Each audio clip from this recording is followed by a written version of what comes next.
Welcome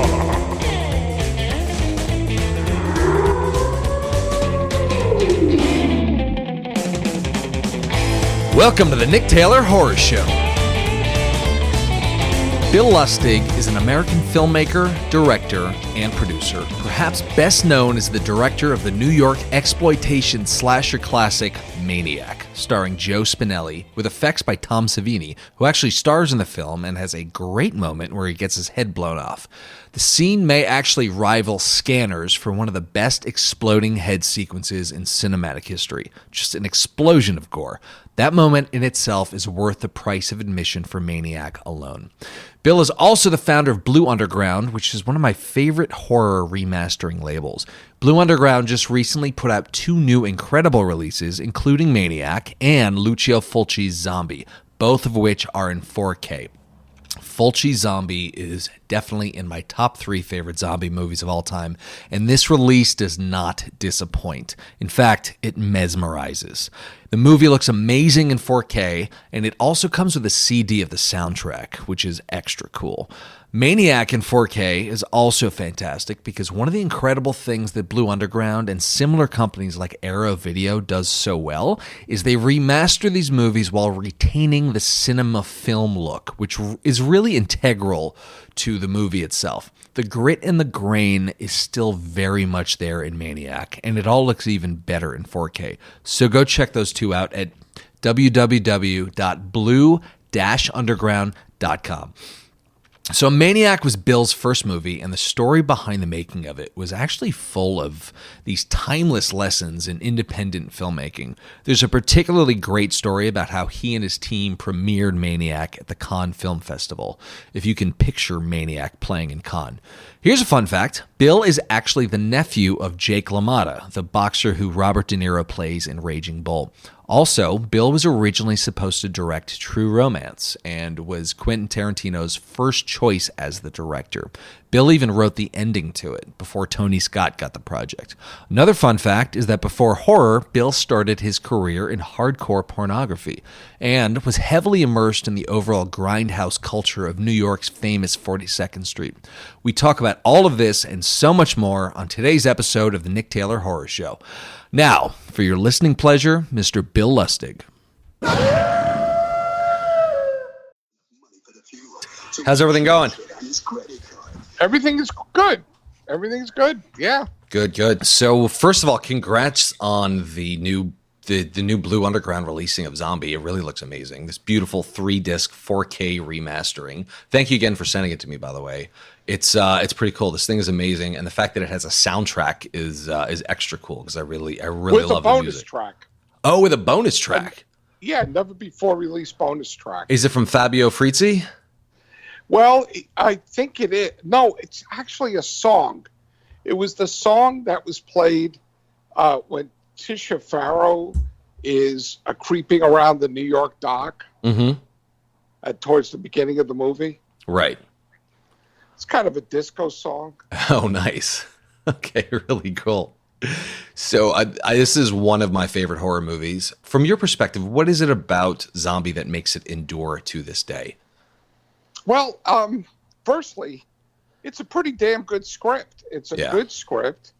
And the direction of Lucio Fulci really takes a good script and makes it great. And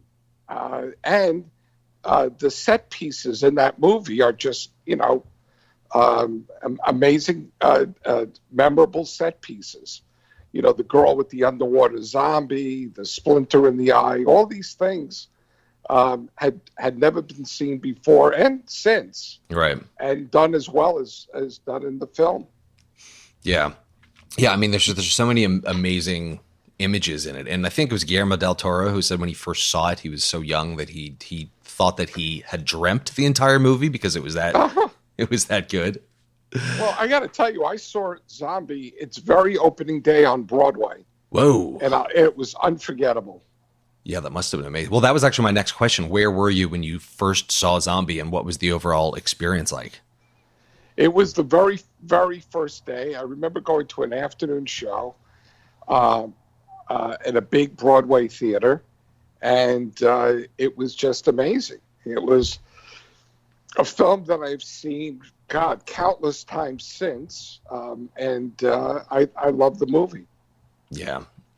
Yeah, it's pretty it's pretty amazing the fact that it endures the way it does. And seeing it in 4K, one of the things I love about the Blue Underground movies is that you're able to take these old, grittier, grainy movies and boost them up to 4K and remaster them, and they look gorgeous. But you still are able to retain that really gritty, grindhousey kind of cinema film look at the same time. That's got to be intentional, right? It is. Well, firstly, I think Zombie looks beautiful. Yeah. It has film grain in it, but I think film grain, there's a beauty in film grain. We transferred Zombie from the actual camera negative. It was the negative that ran through the camera and was developed. That's as first generation as you're going to get. Yeah. That's really, really cool. So do you, it's kind of a stupid question, but do you have any opinion on Zombie 3 or Zombie 4? I think they kind of stink. Yeah, that sounds about right. All those Bruno Mattei zombie films, and they were just god-awful. Yeah, they were kind of hard to get through. So do you have a favorite special feature on the new Zombie Blu-ray? Let me see. Trying to think. I mean, we have a lot of features on it.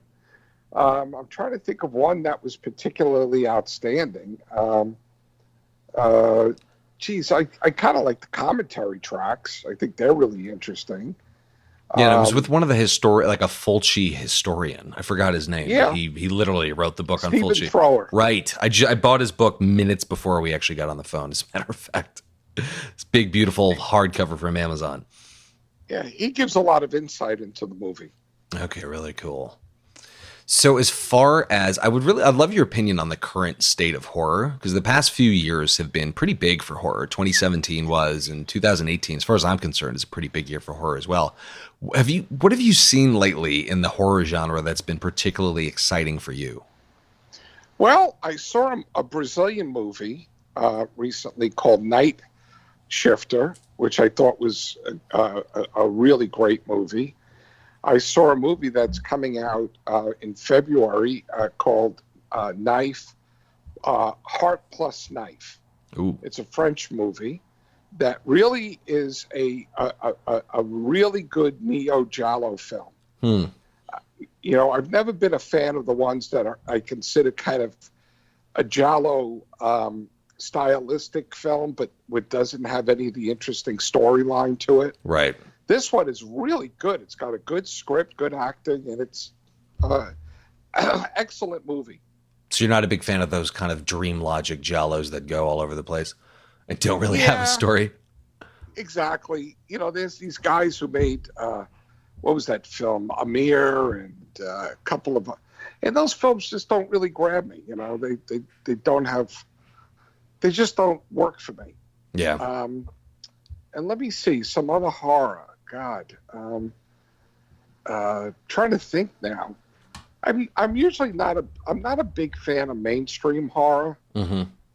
Like It, things like that. I don't know.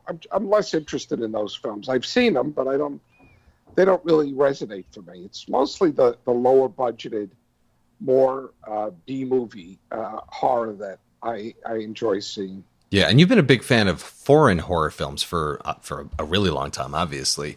How were you able to first get introduced to these foreign horror films? Well, most of them were released in America through tax shelter groups in the 70s. Whoa! Because they really didn't have a strong U.S. market. Mm-hmm. And the reason I enjoyed the foreign horror films is they look like movies. They really were art house movies. They were art house movies / horror films. And so they really had a great look photographically. There was attention to music and to audio. And, they were real movies. Whereas I always felt the ones made in America, especially the ones made out of California for like AIP and New World and Crown International, all those movies all felt like TV movies once, kind of, they felt inspired by TV movies. Right. They were too polished. They had a TV movie look to them. They were overlit because they wanted them to work in drive-ins. Right. They, they just had a TV feel that I hated. Right. And still do. Yeah. Yeah, I mean, I think that there's something to those films like Texas Chainsaw Massacre, and this is a really good segue into Maniac, but Maniac as well, where when you're working with low budgets, you have this very gritty 16 millimeter look that has a feel to it that's kinetic and that is completely and totally no holds barred, and it just has a ruthlessness to the look that I think is very, it's really just intangibly frightening for a lot of people on a very natural level. I've always felt that anytime people would ask me where's the next great horror film coming from, I tell them it's going to be coming from Detroit, it's going to be coming from Austin, it's going to be coming from Pittsburgh, New York. It's not going to come out of Hollywood. Right.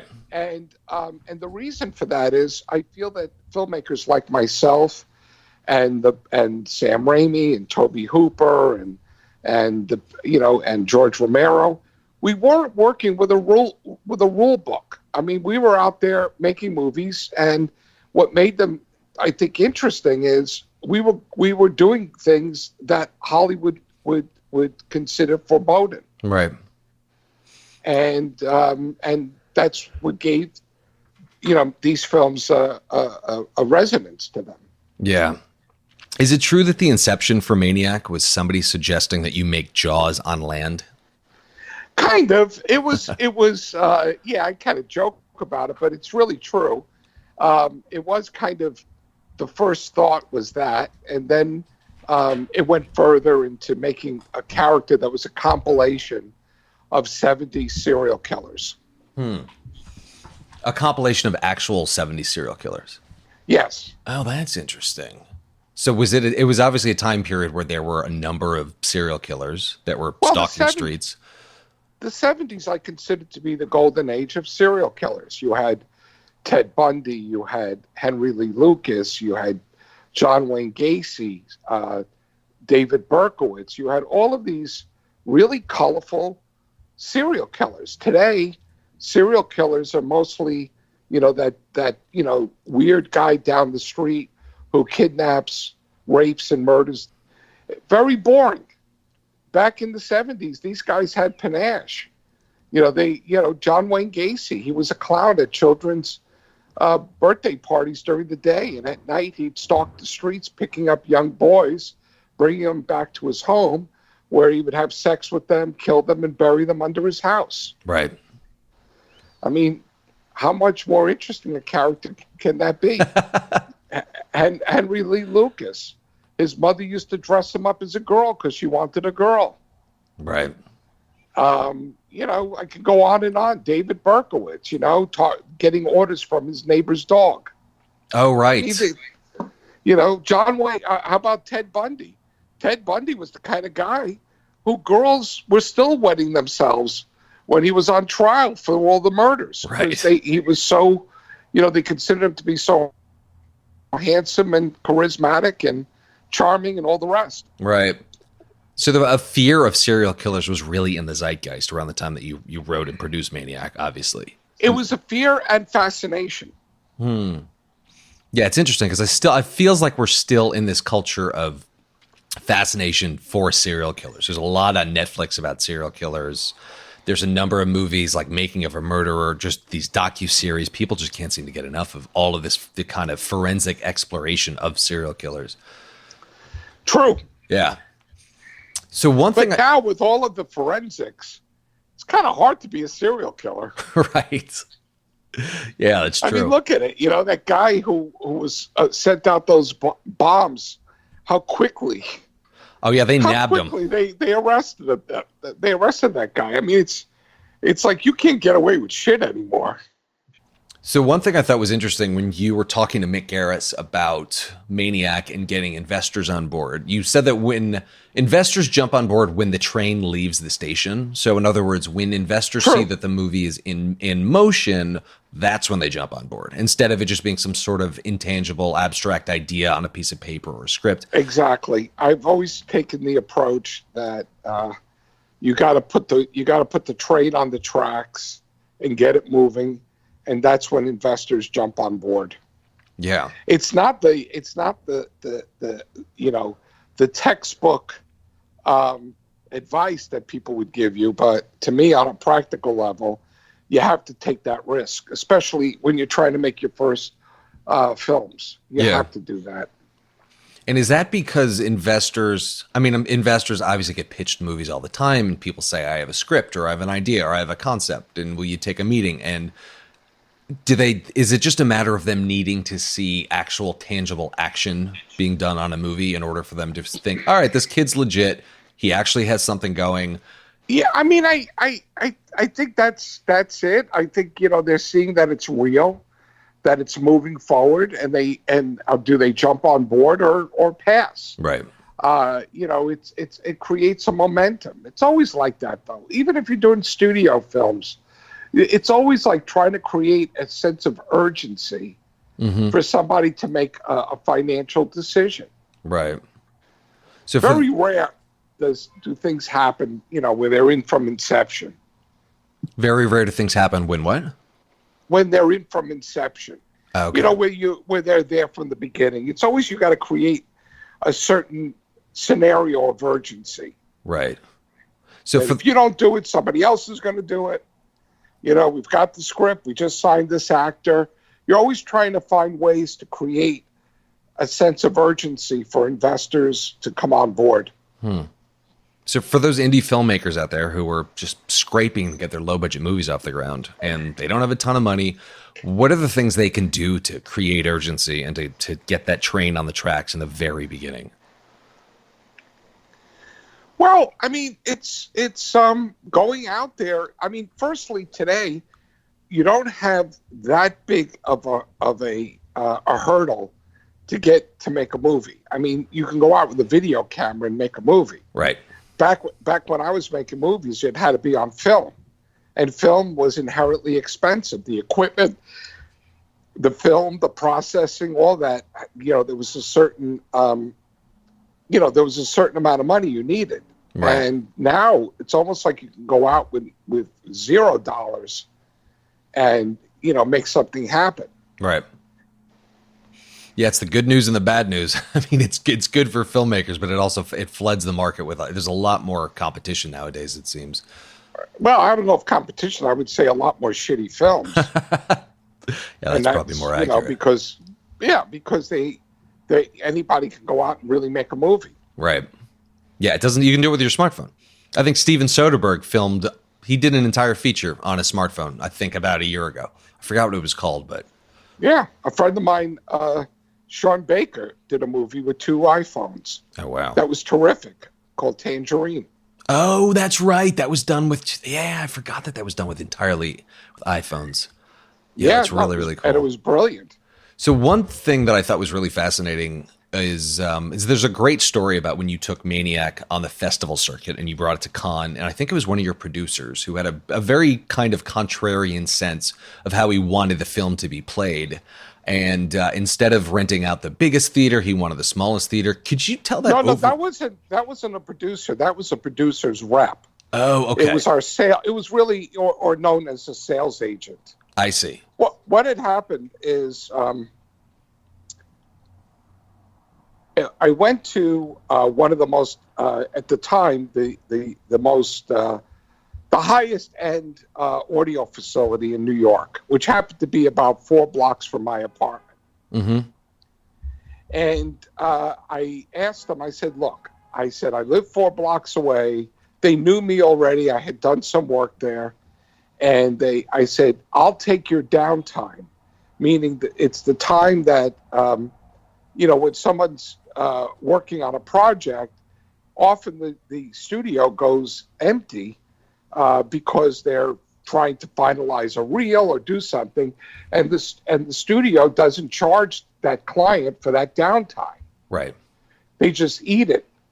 So I said, how about if I take the downtime to mix the movie Maniac?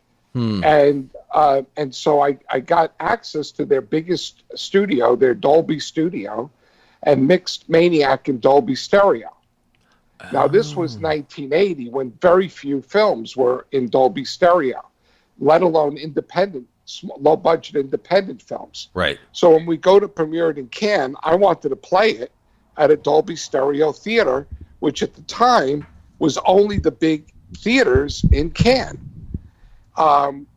And my sales agent said, no, we got to play it at the smallest theater in Cannes. And it was a brilliant marketing move because when we premiered Maniac, many of the buyers, the distributors, were turned away because they said you couldn't get in, because there was not enough room. Right. Plus, he loaded it with local kids, right, to sit among the distributors, getting their reaction to what was, to the movie. Mm-hmm. So between the two things, it created a buzz for the film at Cannes and a demand for the film because no one ever asked. I couldn't get in. Nobody asked, oh, how many seats were in the theater? They just, they only hear that somebody went and couldn't get in, were turned away. Right. It's pretty amazing because to me, that's a lesson in showmanship and PR. Yeah, it went against my wishes, but I couldn't have thanked them more. Yeah, it's pretty brilliant because when you think about it, if it would seem so sacrilegious to anybody attempting to sell a film to no, we're going to pack the theater so the actual sales agents can't get in. It sounds entirely contrarian, but that builds a lot of PR buzz, and they're like, wow, this movie's really popular. Well, they got in. I mean, some of the distributors did get in, and what was great about it is they were talking about the movie the next day at all the breakfast spots. They were talking about this scene from the movie. There was a German distributor who picked up the movie without seeing it because he heard somebody describe the subway sequence in Maniac and how suspenseful it was, and the guy was like, I got to get this movie, and he acquired the film without actually screening it first. Wow. Just based on that screening. Well, just based on word of mouth. Right. And filling the entire theater with, it was college kids, it was young kids. Local kids, it was high school kids. And that gave the overall theater just, I would imagine, an incredible energy, which must have really sold the film. But yeah, that entire scenario is absolutely brilliant. And then you guys walked away with film deals after the fact. So when you were filming Maniac, obviously the budget didn't allow for anything other than guerrilla filmmaking, it sounds like. Firstly, there wasn't a budget. It was simply to spend the least amount of money to finish the movie. Right. So that didn't allow for permits, so you had to shoot the film. No, we shot with permits. In New York, they don't charge you for permits. They don't even charge you for the police at that time. Oh, wow. Yeah, they don't. They that was the whole thing. Post French Connection, Mayor Lindsay instituted the mayor's office for motion picture and television, and the law was that they didn't charge you for permits. They didn't charge you for police. Okay, got it. But you did you have to do much guerrilla filmmaking on Maniac or no? Yes, I mean, there were some scenes, like, for instance, the famous Tom Savini shotgun scene. Right. We didn't call the police. We didn't issue a permit for that day. We shot it on a Saturday night next to the Belt Parkway in New York City. Uh-huh. And we fired a live shotgun. Nice. So how did you get Tom Savini involved? So it was... Maniac was released in 1980, so Savini must have been just off the heels of Dawn of the Dead and Friday the 13th. How did you get him involved? Well, actually, what happened was I snuck into an advanced screening of Dawn of the Dead and was blown away by the effects. So when we got ready to do Maniac, I wanted Tom Savini to do the effects. Tom Savini happened to be shooting the original Friday the 13th in New Jersey. So we made an appointment to see him. We Joe Spinelli, Andy Garoni, and myself, we load into a car, drive to the set of Friday the 13th, meet with Tom Savini. We tell him about our movie. But the real hook for Savini was he had just broken up with a girl in Pittsburgh and he didn't want to go back to Pittsburgh when Friday the 13th wrapped. So he said, can you get me an apartment in New York for me to stay so I don't have to go back to Pittsburgh? And we said, sure. And we got him an apartment, and that's how we got Tom Savini. Oh, my God. This is a pretty advantageous way to get him. So another thing I'd love to talk about is I grew up in New York. I still live in New York, but I never got to experience the Grindhouse era of New York. And I know that this was you grew up in Grindhouse theaters of New York. And from what I understand, you saw Deliverance more than 60 times. And well, that wasn't at a Grindhouse. That was at a Fort Lee, New Jersey theater cinema where I was an usher. Oh, okay. Got it. Yeah. And that's how I got to see it so many times. But I did spend quite a bit of time on 42nd Street. That really was my home away from home. And that's where I got to see. But you got to understand, 42nd Street was really a smorgasbord. Yes, you did have Grindhouse films there, but you also had a theater that specialized in Westerns. You had another theater that was an art house theater where I saw Fellini's Satyricon. Oh, wow. So it really ran the gamut of genres on 42nd Street. Right. They didn't all play horror in Grindhouse movies. It sounds like a dream come true. What were some of your fondest memories of that time period? Oh, God. I mean, I did a Travis Bickle date, taking a girl to see Fight for Your Life on 42nd Street. And the audience was so revved up by the movie that, I kind of knew where the movie was headed, but I said, oh, my God, I hope the last reel doesn't break because this audience needs that release. But that was funny. I seen Texas Chainsaw Massacre there. Ooh. I saw that the second day it opened. And I remember the audience going completely crazy during the movie. Mm-hmm. It was bedlam in the theater because it was the very first time, I think, in 42nd Street history where the movie more than delivered on the poster's promise. Huh. So people weren't ready for it.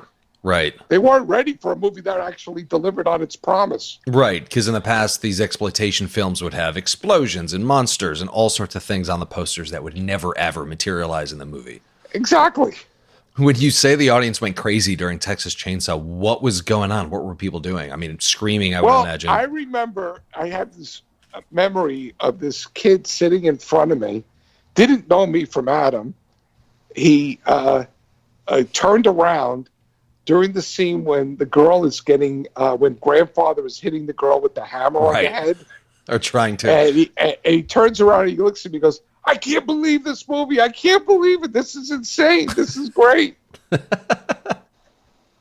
God, I wish I could have been there. So Quentin Tarantino has called you one of his favorite directors, and apparently you almost directed True Romance. Is that right? Yes, that's true. I worked on it for a year. Oh, wow. What is the story behind that? How did that all come together? And well, it's very simple. I mean, I was doing the film at a budget of $2.5–3 million. It was financed. I was in pre-production, casting, location scouting, and Tony Scott was looking for a writer to punch up Crimson Tide, I believe it was. Right. Was sent True Romance as a writing sample and fell in love with the script and basically said, I want to direct this movie. And so it was Goodbye Bill. I was paid. I own a piece of the movie. And in comes Tony Scott. Got it. Who was huge at that time as a director. He was, I think at the time, he was the highest grossing director in the world. Oh, wow. How much did your version differ from the version that we all know as True Romance? Well, funny enough, it didn't differ a lot, except in stylistically how I would have approached it as the director. I really took the approach of it being more of a Don Siegel movie than it did with Tony Scott. Made it more MTV, Right. and but the script did not change. In fact, it's funny, the ending of the film, which I wrote in my living room because the sales agent said because Clarence originally died in Quentin's script. Right. Yeah, I read the original script. And what happened was the sales agent, said, we can't sell it. We need him to live. So we wrote, Roger Avery and I, in my living room, a stupid ending with them on the beach.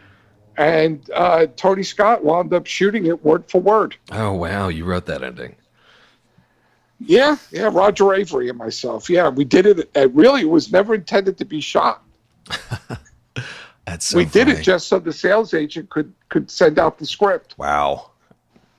And that's how the movie ended up ending. Exactly. Yeah. So you and Sam Raimi were contemporaries and even friends, from what I understand. Yes. Yeah. No, Sam is a very dear friend. I haven't spoken to him in a while, but we spent some time together. And you two were both making your movies around the same time. Evil Dead came out in 81, whereas Maniac came out in 1980. What did you guys learn from each other? What was that relationship like during that time period? Well, it was interesting because I guess because I was the first guy with Maniac, I became a bit of a mentor from the business side, right? To Sam, because he would ask me questions in order for because he was trying to sell Evil Dead, right? And so, that was what I remember. But he was he was so obviously an enormously talented guy, very, very smart, hell of a nice guy.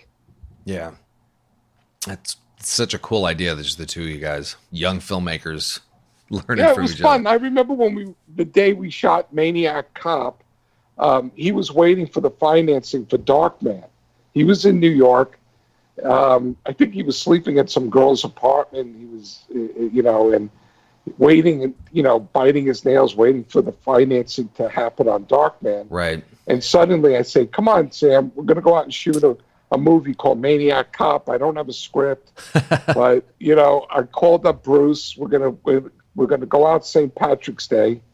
And he said, can I be in it? I said, sure. And Larry wrote that, the page of script for the news reporter, and we went out and shot it. It was fun. That's so cool. And what was it like working with Larry Cohen?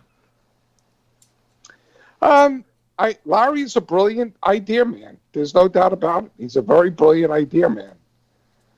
So you went to NYU Film School, and I was wondering, in terms of advice for aspiring filmmakers, how much did film school mean to you in terms of your career, and what did you get out of it? Well, first, I only went for 2 semesters. Okay. And I thought it was wonderful as far as networking was concerned. Okay. And I had a really good film school teacher, Haig Manouchian, kind of a legend at NYU. Okay. And he really there was a lot of positive. But here's the thing: when I went to film school, I had already amassed years of experience working on sets as a production assistant, working in the editing room. I really walked into film school with a lot of experience. Okay. So it wasn't like I was there to, I didn't really gain much except I got my hands on 16 millimeter equipment and got to network with people. Right. So last few questions here. But I don't recommend film school in and of itself. Mm-hmm. I think practical experience trumps film school. Right. I really think that if you're an aspiring filmmaker, you got to start young. If you're not making your first feature in your early 20s, you're getting too old to do it. I think, if you're not on track by the time you're 30 years old, give up, find another profession. Got it. So hate to be so blunt, but it's true. So with that in mind, retrospectively, knowing what you know about Hollywood, given the career that you've had, what advice would you have given to your 25-year-old self when you were making Maniac?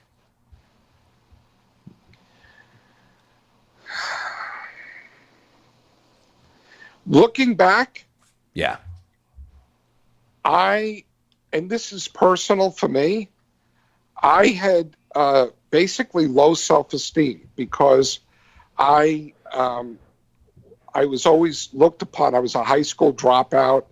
I was never good at school. Filmmaking, I in my family and was looked upon as a joke, and that it wasn't a real profession. Right. And so and because I also had started in adult films, I always felt I was an underdog. Right. So I didn't really appreciate that I had made a pretty decent movie when I made Maniac. I always believed the bad reviews and questioned the good reviews. And at the time I made Maniac, there were many, many bad reviews. They've all kind of turned around in the last couple of decades. But back when I made the movie, it was unanimously dismissed by the mainstream critics and stuff. So it was something I felt as though, I don't know. I always kind of moved forward, but always feeling like I wasn't good enough for, to go into the mainstream, I never got an agent, as an example. I never got a Hollywood agent. I just always thought of myself as somebody who, and I still when doing Blue Underground is sort of a way that I don't have to deal with, with certain things. I'm always operating. I always feel I operated best when I was on my own. Right. I never felt good at being part of something. I always felt better when I was doing it on my own, making decisions on my own. Mm-hmm. Instead of having to deal with a studio system? Yeah, dealing with producers. God, when I was dealing with producers later on, it was difficult. It was challenging for me. Yeah. And I wasn't good at it. When I made Maniac Cop, Jim Glickenhaus, basically, we agreed on a budget, and I went out and made the movie, and they saw it when it was finished. Nobody was there. I signed the checkbook, Yeah. I signed the checks. I did everything, and it was easy to do. Maniac Cop 2, the same way. It was my movie. For better or worse, I did everything. Yeah. And it's easier for me to do that. It's harder when I have to deal with the politics. Right. Yeah, it's exhausting. So you, obviously we talked about this briefly, but you started directing adult movies. What are some of the biggest parallels between porn directing and directing exploitation horror? From a technical standpoint, back then it was identical, because porn films were being shot on 35 millimeter and 16 millimeter for theatrical release. So the process from a technical standpoint was exactly the same. And so there really wasn't that big a difference as far as, the making of the films really weren't that different. Yeah. Obviously there's different values that are important in them, but it really wasn't at that time much different. In fact, the very first adult film that I worked on as a production assistant, the crew had just come off of working on a movie that became Superfly. Oh my God. That's really cool. Yeah, they were complaining about this movie they had just come off of. They were shooting in Harlem, and how low budget it was, and how they were shooting in, with real pushers and real drugs. Whoa. And then I later, when Superfly came out, I connected the dots that was the movie that they had worked on it. I don't know if it was called Superfly when they were shooting it. Right, yeah, because these films they would change titles left, right, and center. That's so cool, though. So I don't like asking people what their favorite scary movie is, but I have different variations on that question. So for you, I'm wondering, what's your favorite Bava, what's your favorite Argento, and what's your favorite Fulci? Okay. Well, I'd like to go back to your first question that you aborted. Okay. Because I really find, like, for instance, my favorite creepy movie that always sends a chill is Carnival of Souls. Interesting. That's the movie for me that really for me is kind of scary. It really is scary to me. I mean, Chainsaw Massacre is visceral. Yeah. Same with the George Romero films. Mm-hmm. But answering your question, my favorite Mario Bava film is Blood and Black Lace. Mine too. My favorite Argento is Deep Red, and close second is Bird with the Crystal Plumage. Mm-hmm. And my favorite Fulci, I would say is probably Zombie, with City of the Living Dead as a close second. Got it. Very cool. So what are you working on nowadays, other than everything you're doing with Blue? I'm actually working on New York Ripper. I'm doing a 4K of New York Ripper as we nice. speak. Very cool. Yeah, and also we're going to start on Two Evil Eyes 4K in January. Really, really cool. So for people who are just learning about Blue Underground, what are some of the lesser known kind of hidden gems that you recommend people check out? I mean, obviously you have a catalog of over 100 movies, but are there 3 or 4 that are just very under-recognized that you think people should just definitely check out? Yes. From a thriller, an action thriller, I love La Scorta. Okay, Ricky cool. Trugnazzi's La Scorta. Mm-hmm. Love the movie. And then I think a fun hidden gem would be Fight for Your Life. That's a really good one. I haven't seen that one. I'm giving you the more obscure ones that I think are really ones not to be missed. Okay, great. Yeah, that's exactly what we're looking for. Yeah, and I think Death Dream is a movie I think is just fantastic. I've been meaning to see that. That's kind of about PTSD, isn't it? Well, it's not about PTSD. It's a really creepy movie. Okay. I don't want to tell you much more. Okay, great. But I could tell you this. It was my inspiration when I did Uncle Sam. Oh, wow. Okay. I thought a lot about Death Dream. And that's think that, by the way, Death Dream is a superior movie, but it was something that was in my mind. Okay, interesting. All right, yeah, let's go to the top of my list. So last question, when it comes to filmmaking and directing, there's a lot of resources out there. There's a lot of books. There's a lot of courses. There's a lot of self-appointed experts. A lot of it is bullshit, though. For you, were there any resources or classes or books that you would consider valuable for filmmakers that helped you in some way? There were many.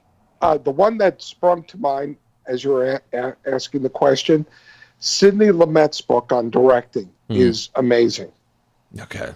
It's really an important book for filmmakers, too. You see, most filmmakers can do the technical stuff. Mm-hmm. One way or another, they can make a film happen, technically. But it's guys like Sidney Lumet that take it to the next level. And his book really gives you insight into a real director. One of the other books that was important to me was Frank Capra's book. He did an autobiographical book, but it was about filmmaking. And also it had history of him. Right. But the filmmaking part really stuck to me. And I'll tell you one thing that I got out of the Frank Capra book that I highly recommend to people. Most people, when they're editing their movies, don't take a beat to take that movie and project it on a big screen. before they lock it. And what the point of Frank Capra's book is the pacing differs from when you're editing on a editorial system, whether it's an Avid or Final Cut Pro, or back in those days a Moviola or a Steenbeck. It differs. So one of the things I learned, which I followed from the Capra book, was during the editorial process, periodically taking the film and screening it on a big screen. And you'll see things that you wind up fixing. Okay. No, that you don't see when you're editing it. Right. Because what can you really see on an Avid compared to a big screen? No, but it's mostly in the form of pacing. Interesting. Pacing, because the key editorial is all about pacing. Right. Just the beat by beat of the movie itself. No, it's fast. And you get the rhythm when you put it up on a big screen. Also, there've been others. I remember when I was a kid, before I ever worked on any films, I used to go to the library and I would sit there and read books on movie making. And another thing that I recommend is I've been a reader of American cinematography since the late 60s. I've been a subscriber, a constant, nonstop subscriber. And when you read American cinematography, it's not reading just one article. It's the cumulative. It's reading them. You really get more insight into filmmaking by reading those articles. Okay. And it just gradually all kind of stays in your mind, and it all just reading it over long periods of time. It should be a monthly exercise to spend a few hours each month devouring the American Cinematographer magazine. Okay, well, I'm going to get my subscription right now. Bill, this is a real privilege. Thank you so much. I really appreciate it. Oh, it's mine too. I love it. I can't wait to, I recommend, to your listeners, go out, look at the new Zombie Blu-ray and also the new Maniac Blu-ray. Yeah, definitely. I think they'll get a kick out of them. No, for sure. Yeah, I was looking at the Zombie 4K minutes ago, and it looks amazing. It takes that even if you own the movie, it takes it to an entirely new degree. So yeah, congratulations on that. Thank you, Nick. Cool. Bill, thanks again. All right. So if you guys enjoyed listening to Bill Lustig, I highly recommend hearing Mick Garris's interview with him on his podcast, Postmortem. In fact, I listened to it right before recording this one to make sure that we wouldn't tread over similar ground, because I really wanted this conversation to be complimentary to Mick's. So go check out the Postmortem episode with Bill. I highly recommend it. Now, let's get down to the 3 key learnings from Bill Lustig. Number 1, get the train moving. When pitching a movie, it's critical to remember that there are thousands of other people with scripts and ideas just as good, if not better, than yours. What separates those who get funding versus those who don't is momentum and tangibility. If all you have is a script or an idea for a movie, in the eyes of investors, you pretty much got nothing. For producers to be interested, they need to know you're capable of bringing this vision to life and seeing it through to completion, which is why they look for signs that the project is moving forward. The metaphor of getting the train out of the station that Bill mentions is a really good one, because to wait for everything to be perfect and for producers to jump on board before you go into production is a fool's errand, because the sheer act of going into production indicates to producers that the movie is real and that you're a worthwhile investment because you can make things happen. Movement is critical in this regard, and frequently directors will pitch producers who say no at first, but jump back on board when the movie is further in development. So the other part of this is that no might not always mean no. It could mean not now. Now, I got to tango with one piece of advice that Bill gave that I do not agree with, and that is that if you are not making movies by the age of 30, you should give up. Let's examine some case studies. Wes Craven was 34 when he made Last House on the Left. Ridley Scott was 40 when he made his first major film, The Duelists, and then he went on to make Alien. Mick Garris was 33 when he first began screenwriting and didn't get to direct until he was 37 with Critters 2. Terry Gilliam was 35 when he made his first feature. Alejandro Gonzalez Inarritu was 37 when he did Amores Perros. Ang Lee was 38 when he did his first film. Sam Mendes was 34 when he made American Beauty, and the list goes on and on. It's never too late. Finally, let's get back to key insights from Bill. This is one of my favorite lessons, and that is to never underestimate the power of showmanship. So when Bill was screening Maniac at the Cannes Film Festival, one of his reps insisted that it be shown at the smallest theater available. This seems entirely contrarian, but the purpose of the small screen was to ensure that the movie would sell out and that there would be lines around the block, creating a visual spectacle and therefore a demand for the movie. This gets attention at a film auction circus like the Cannes Film Festival, where it's imperative that you make some sort of splash to be noticed. Furthermore, he gave most of the tickets away to local high school and college kids to boost the youthful energy of the audience, so that producers and investors in the theater would experience their energetic reactions to the film, which would make them way more interested in acquiring the movie itself. These are brilliant strategies and really underscore the importance of the atmosphere that you must create around your film. What it taught me was that directing does not stop when the movie is done and you yell, "That's a wrap." You have to be a director on and off set and constantly create a spectacle. As a result of all of this, Bill and his team walked out with a major acquisition deal for Maniac, which set him up for a successful career in filmmaking. Anyway, guys, that's all we have for today. Big thanks to Bill Lustig and the team at MVD for setting up this interview. Go to www.blue-underground.com and get your 4K copies of Zombie and Maniac on Blu-ray. You will be glad that you did. If you dug this episode, it'd mean the world to me if you could share it with your friends and family on social media. Feel free to follow the show on the Instagrams at I'm Nick Taylor, that's I am Nick Taylor, or on Twitter with the same handle. Thanks for listening to the Nick Taylor Horror Show. We scare because we care.